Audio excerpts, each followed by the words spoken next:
Well, it's great to see you all here. Welcome to the Droughtmaster Australia panel discussion as we celebrate Beef 2021. It's great to see you all here. My name's Harry Clark. I'm the founder and editor of Country Caller. It's a regional news service based in Chinchilla, and I'm joined by a very esteemed group of panellists that we have here from all parts of the industry, everything from cattle producing to the politics of the beef supply chain. So no doubt the panellists will have some really interesting insight as we talk about the topic beef in the future. By way of introduction, we have on the end here the Honourable David Littleproud, who is the Deputy Leader of the National Party, the member for Maranoa, and of course our Agriculture Minister. Sarah Donovan is a local beef producer to this region. She runs Droughtmaster cattle on her family-owned Duaringa Station, which is west of Rockhampton. The Donovans run Droughtmaster cattle as part of the integrated cropping and backgrounding and feedlotting business. Greg Pankhurst, I'm a bit out of order here, but Greg Pankhurst is the president of the Qld Livestock Exporters Association, who also spent a long time in Indonesia owning and operating feedlots himself. And finally, David Johnston, who is the principal scientist from the University of New England's Animal Genetics and Breeding Unit, whose research focuses on genetics evaluation. A quick round of applause for our panellists, please. David Johnston, I'd like to start with you if you wouldn't mind. Could you introduce yourself? Tell us a little bit about your work at the University of New England and the research you're doing, which I understand is about improving evaluation methods for cattle reproduction traits, particularly with tropical breeds. Thanks, Harry. Welcome, everybody. Yes, I'm from the University of New England. I've been a scientist there for nearly 30 years, researching the genetic evaluation systems that help improve profitability. So when we're talking about the future, genetics is obviously the future. When you're picking a young bull, he's going to put daughters in your herd that are going to influence profitability for the next 10 years. So genetics is a key profit driver, and if we can improve the genetic evaluation systems, we can improve the selection of bulls, then we can change the traits that affect profitability. And that's really key moving forward, being able to identify markets and production systems where we need those genetics to fit. So that's my job. I work in improving genetic evaluations.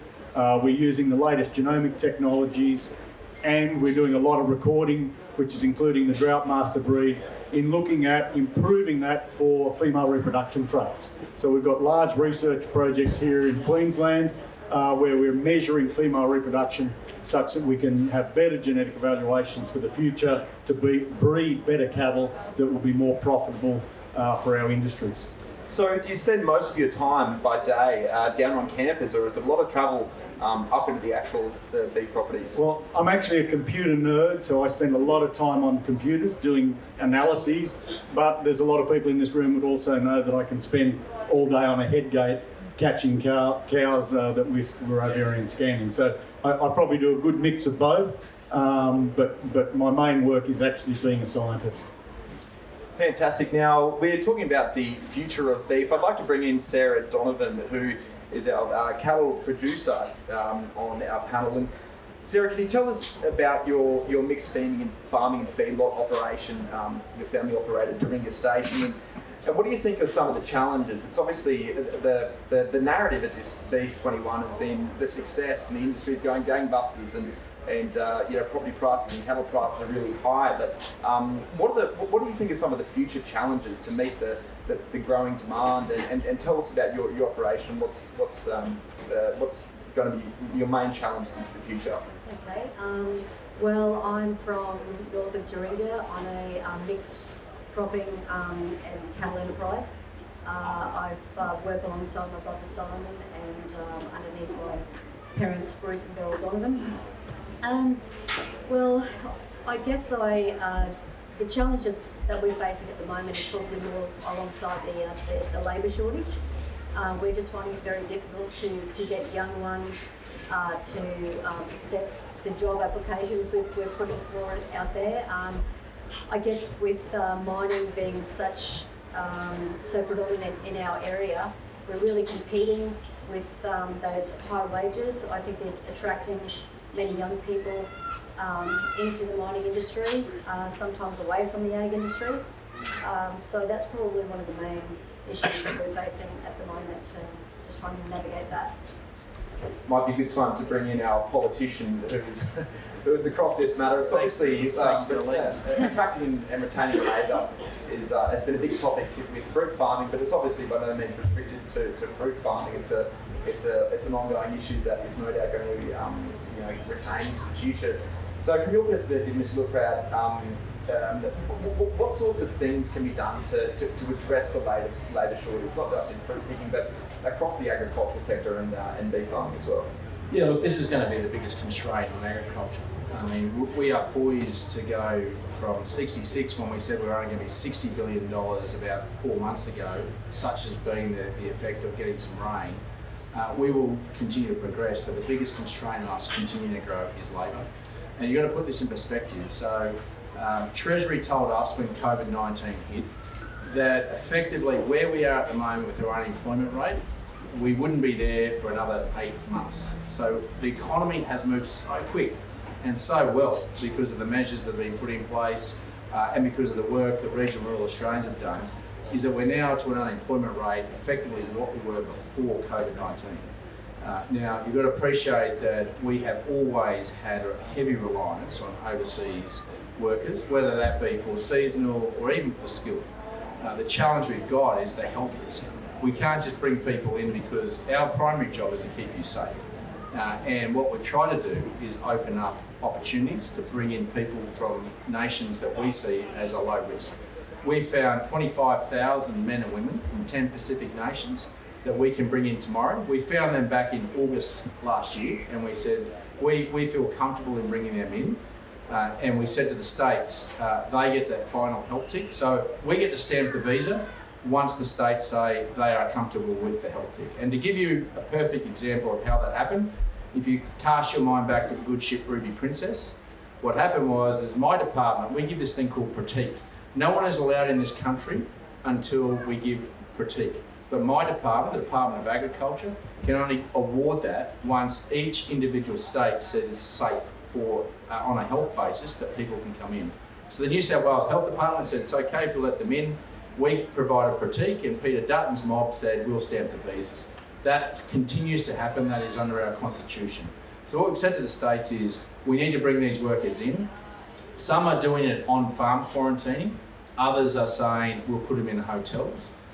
In fact, what we did in December is said for those that live in Fiji and Vanuatu, we are now, through our Chief Medical Officer, are saying to all the states that it's safe for them to in-country quarantine and be safe for the 14 days before they come there. We'll get them off the plane and put them in your properties. The only state that will sign up to that is South Australia. We've also said, and we've got these two health organisations, one called Aspen, the other called Palladium. Now these are internationally recognised World Health Organisations that play in things like Ebola. So they aren't some coming John Lady organisations. And what they've done is they've gone to every state and said, we'll create quarantine camps in each of these states to bring in agricultural workers, whether they be seasonal or skilled, to bring them in because of the shortage. And we'll do that above your caps. So each state gets to decide how many people will come into their state from overseas. And what Aspen and Palladium have said is, will you look after the people that come in? We'll bring in the ag workers. Because what we identified in March is said, you've got to be an essential worker to work in agriculture. If you're coming from overseas, you can do that. And so Aspen and Palladium have said, we'll actually set up tent cities in regional towns, bring these people in, we'll quarantine them and put them out in the community safely. Unfortunately, the premiers won't let that happen, and we're still encouraging them to do it because I'm going to be honest with you, whether it be seasonal or whether it be skilled, we're going to have a shortage. That is the biggest constraint. I don't want to come here and give you a sugar-coated response and say it's going to be okay. It's not.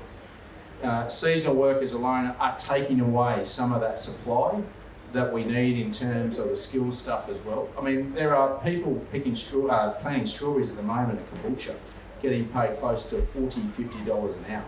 Such is the constraint on the labour supply at the moment. And we can't bring them in. So this is not going to change in a hurry, because I can tell you, don't dust your passport off for probably another 18 months. And we won't be letting people in because we just don't have the confidence of keeping you safe. Because a lockdown happens once there's an outbreak. And I'll give you a perfect example. In Victoria, when there was a couple of security guards decided to get some fringe benefits, it cost you, the Australian taxpayer, about $200 million extra per day. So that's a constraint because ultimately it's not the federal government that pays for it, it's you. It's your money, it's not ours, we're just the custodian of it. And so that's what frightens us, is that we've got to get the balance between health and the risk of bringing people in as stopping that constraint. But that's probably the thing, apart from biosecurity, that keeps me up at night, is the constraint on labour. And federation complicates that more than I've ever experienced before. In terms of the beef industry, I'm wondering whether this problem of labour shortage going into the future is unique to getting people onto the farms, but other parts of the supply chain. I want to ask you, Greg, is there an issue for labour when it comes to the export part of the supply chain? So the export part of the supply chain here in Australia is quite small. We export around about each year about 1 million head of cattle and a similar number of sheep. So there's not that many people involved in that part of the supply chain. Behind that, there's the government has a lot of regulatory information and a lot of regulatory control, and we're working very closely with Minister Littleproud on that. Going through the supply chain further on, we've got these great ships that we're currently that are now in the supply chain, and they're all very modern ships again, but they're staffed with mainly with foreigners, so there's not many Australians on there. There's Australian stockmen and Australian vets on them. And then obviously over in country, so the feedlots that I was involved with in Indonesia, 2,500-3,000 employees at those feedlots. And again, we're talking about a community of 270 million people in Indonesia. So at the end of the day, everyone wants to have a job, so it's not hard to find workers. But labour throughout the livestock export supply chain, I suppose one significant problem we have at the moment is stock people, because those stock people must stay on the ship going backwards and forwards to Indonesia. So because of COVID, it's very difficult to get them off, and they've got to go into quarantine, so they're going backwards and forwards on the ship, whether the ship's loaded or not. But nowhere near the problems that we have, the problems we've got in overall agriculture with a shortage of labour. Nowhere near. So, thinking more about exporting, can I ask you, Greg, to what extent do you think the Australian beef industry has the capacity and can keep meeting the growing demand for protein overseas, particularly in our big export markets of Indo and Vietnam? And what are the challenges of meeting that demand into the future? So obviously one of the big challenges here at the moment is the price, and look, there's no one at fault at that. It's a supply and demand game. Australia is majority of Australia, the drought is broken, got an abundance of grass, haven't got enough cow mouths to eat it, and so the price has gone significantly through the roof. And that's great for farmers, that's great for the government, because more people are going to pay tax, and we need those taxpayers' monies. Hopefully. Yeah. So there's that part. We're working with the government in their cost recovery and such, but again, we're talking very closely with Minister Littleproud and moving forward with that as well. As far as production systems in Australia, probably the industry, and especially in the intensive animal industries, I really think we need to work very, very careful and very, very hard with the community, so that we can actually explain what we're doing and explain the goodness with what we're actually doing, because we're all good farmers, and all farmers want to treat the animals very well. So animal welfare is paramount, and I believe animal welfare in Australia is paramount.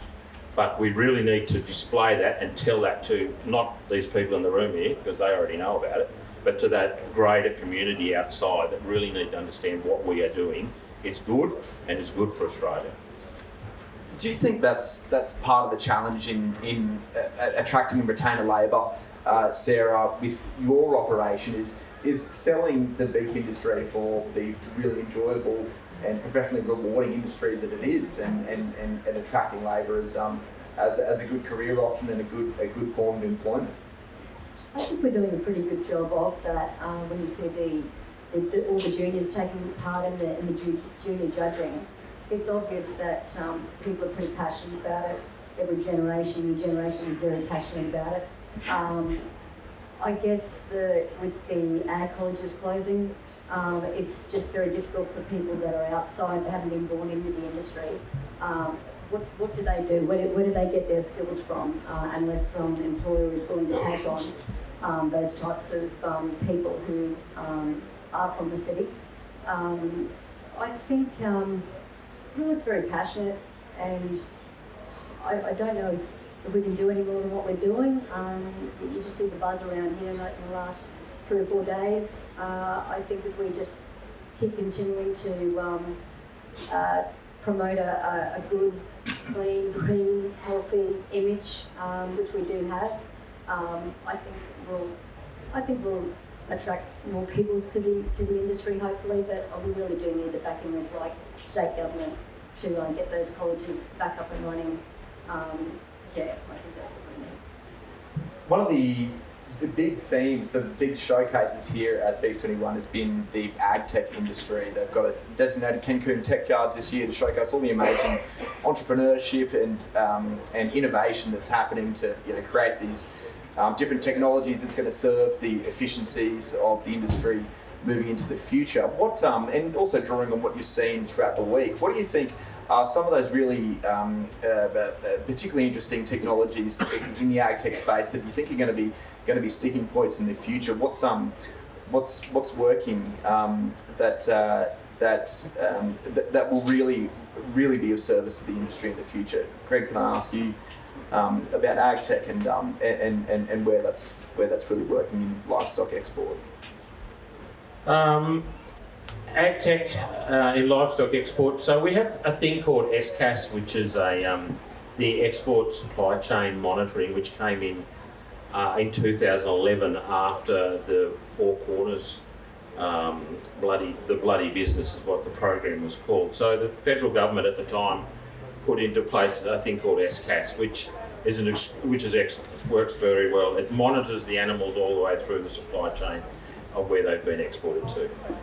I've seen over there in the lab, so I'm just sort of thinking about things that I saw yesterday over there in the lab about ear tags, which are actually can trace animals, facial recognition, which actually can recognise faces of animals and count animals and look where animals are going. Now, I think both those things are still quite new and probably not something we can roll out tomorrow. But they're the sort of things which will give the Australian community maybe more assurance and more comfort on where the animals are going and what are happening to the animals. So that would be one of the things that I would see would help live export. What about yourself, David Johnston? What have you seen throughout the week or in your line of work that you think is a really interesting innovation that's going to be huge service in your line of work in genetics?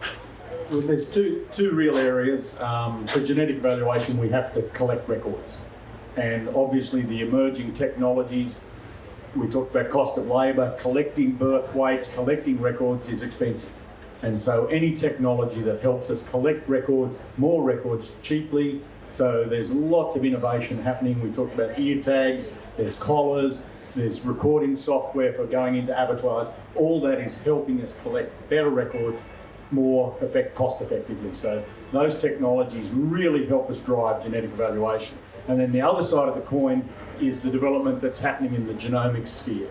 And so the ability to do whole genome sequencing of the whole 3 billion base pairs of the bovine genome is revolutionary. And 10 years ago that might have cost several $1,000s. Now it's $500 to get the whole genome of a bovine. And that's really changing things. And even our COVID has changed because of our rapid up the nose, and I've had the test, and I'm an old rugby player and had a broken nose, so it wasn't very pleasant. But that test can now be done in 45 minutes, and that's a DNA test. And so we're going to see spin-offs in the beef industry as a result of that COVID testing. So they're the sort of innovations I'd see in big data. The ability to collect lots of data that is going to give us insight into the genetics, things like feed efficiency of the animal. We're going to have to move into the methane space. and we're going to need technologies to record that, and they're the sort of things that were on display here at Beef this week. And what about at the feedlot, Sarah? There's huge amounts of data that's available, and it's always a challenge to sort of analyse it correctly and get the most efficiencies. But I understand it's something that you pay a fair bit of attention to. So tell us what's Yeah, well, I'm probably a self-confessed nerd. My family's been collecting data probably for a lot of years now, and I agree with David. It's some of the technology that you're seeing out here at the moment. It's just second to none. I like the fact that there's a lot of cloud-based technology coming now. What I'm finding is that because you've got such a lack of labour, you need to do a lot of things on your own. You need to do a lot of things on the fly. You don't really have time to go back to the office and start inputting different things. And so now that they're really pushing this cloud-based technology and you can do it on your mobile phones, I find that that's one thing that's really going to help our business. There is ample data. That's one thing that you can actually get a little bit overwhelmed with at times. There are where we've struggled in the past is that we've got some amazing hardware out there. The software programs are just catching up. You've got a huge amount of data, but the analysis of it, those sort of systems are improving now. So it's an amazing, I suppose, time to be in. I'm finding it incredibly beneficial, and just speaking to heaps of the exhibitors. They've got some amazing technology, and so I don't know if that answers the question. No, absolutely. I finally want to ask about another issue that's obviously going to be one of the big challenges for beef moving into the future, and that's environmental sustainability. Certainly from a public perception of the industry. What moves do you think, I might go back to you, Greg, in the export space that are going to meet this increasing demand for environmental sustainability? Again, the animals are produced in Australia and we send them overseas. One of the things that I think exporting animals does very well is that in Southeast Asia, and especially Indonesia and Vietnam, they don't actually feed any grain to those animals. Those may only feed 5%. The majority of the feed ration fed to those animals is a byproduct.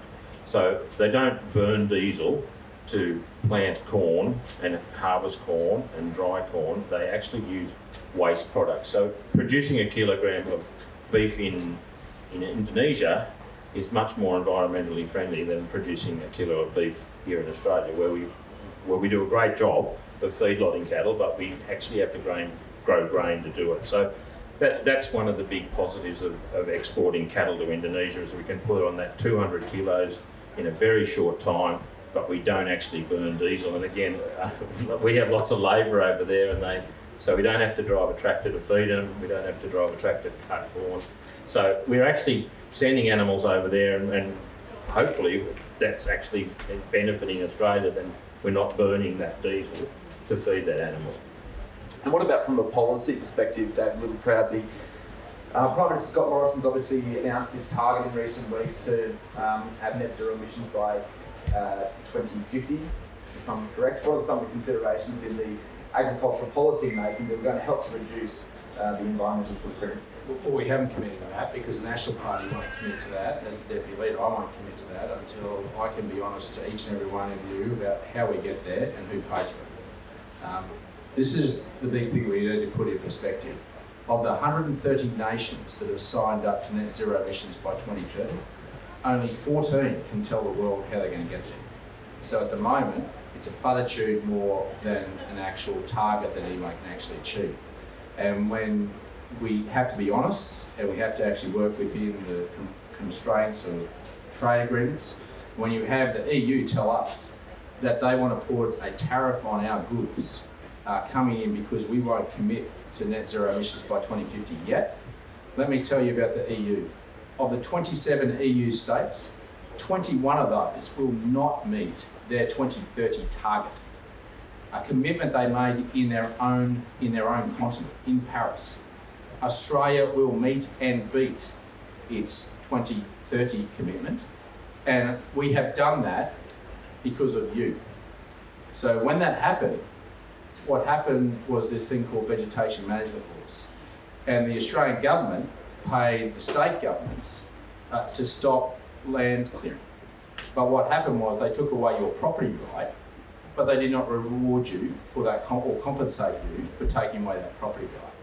Now in Australia, I don't believe that's the right thing to do. Now what the Queensland government, it was my mob that did that, got to put our hand up. And our mob said, well, we could have this regrowth through. And every time we go to a state election, we fight about regrowth. But you're the ones that pay the bill for it. So regional rural Australia has paid the bill for the social conscience of this country for far too long. So when we sign up to 2050, if we get there, it will mean that you don't foot the bill, but you actually get the check. That is what the National Party believes in, and the Prime Minister himself has actually made that very clear. It is time to square the ledger. It's time to square the ledger for regional rural Australia. And what we've created is this thing called the Biodiversity Stewardship Program. So what we are saying is carbon farming, and I'm from Western Queensland, it doesn't work as well as what it should, because what's happening in Quilpie and Cunnamulla and Charleville is we're getting passive investors from Brisbane come out, buy up a whole block of country and just lock it away and walk away. They're not managing it. They take families out of the communities. They're destroying regional rural Australia. And so we have to retweak that. So if we retweak it to have carbon farming where you can only manage a certain portion of your property under carbon farming, but we are now the first country in the world to be able to measure the improvement in biodiversity. So the exciting thing about this is that we're going to give you not just carbon, but a biodiversity payment. We will give you a biodiversity premium on your product. So we have now got pilots going where we will say, if you want to go and get your worst 10, 20% of your country that you can't do anything with is in fact costing you money to manage, and you do what we have asked in terms of the natural resource management group in your area in terms of planting a few trees and the grass, and instead of getting auditors in, we'll do it with satellites, which will cost you nothing. We will pay you for carbon, we'll pay you for biodiversity, and then you'll be able to put a seal on your product. I can't pay you, every one of you that have got veg maps out there at the moment, that can't be changed. But what I can't pay you for carbon, but I can pay you for biodiversity. So on the budget on Tuesday, and I can break it here today, we are going to do our first trials on remnant vegetation. So every one of you that have got a veg map that doesn't allow you to do something, unproductive country, we're going to do our first pilot trials of actually a measurement of improvement of biodiversity on that map of your remnant vegetation to pay you for the improvement on your remnant vegetation. That is a world first, and that's trying to square the ledger. And the beauty of this, and what we're trying to do, is to say that the Australian taxpayer shouldn't pay for this. We've actually had conversation with the Business Council of Australia, and we'll be starting up a trading platform that these corporates that want to have a social conscience, and God bless them for it, they want to pay for it. They want to pay you for the stewardship of your land. So the Australian taxpayer won't have to pay, but we want to make sure that you, the Australian farmer who stewards our land, gets rewarded either for carbon, plus biodiversity, plus marketing, or being able to give you for the biodiversity plus the marketing. And that's the new way that we see as being able to also not only reward you, but give us opportunity to go into international markets. Because I can tell you, this is important. When we're negotiating a free trade agreement as we speak with the UK and EU, and this stuff matters. I can tell you, I was in the EU about 18 months ago, 2 years ago, before COVID. These guys are on this track. That is a market, and once the EU gets it, it's going to spread. And so we can't ignore it, but if we get ahead of it, and we are ahead of it, we are the first country in the world to be able to do this, and so long as we do it properly and you don't pay, you get the check, not the bill, then that's a good thing. And I've got to tell you, Cattle Council has been with us every step of the way, and I've got to say, they have been extraordinary in their leadership in making sure we get the balance right, that we don't mean any ill harm to the agricultural sector and taking away productive land, but letting you manage your unproductive land and make a quid out of it. I think that's a good positive note to finish on. I really appreciate all the insight that you've provided tonight. Can we have a round of applause, please, to David Littleproud, Johnston, and your time.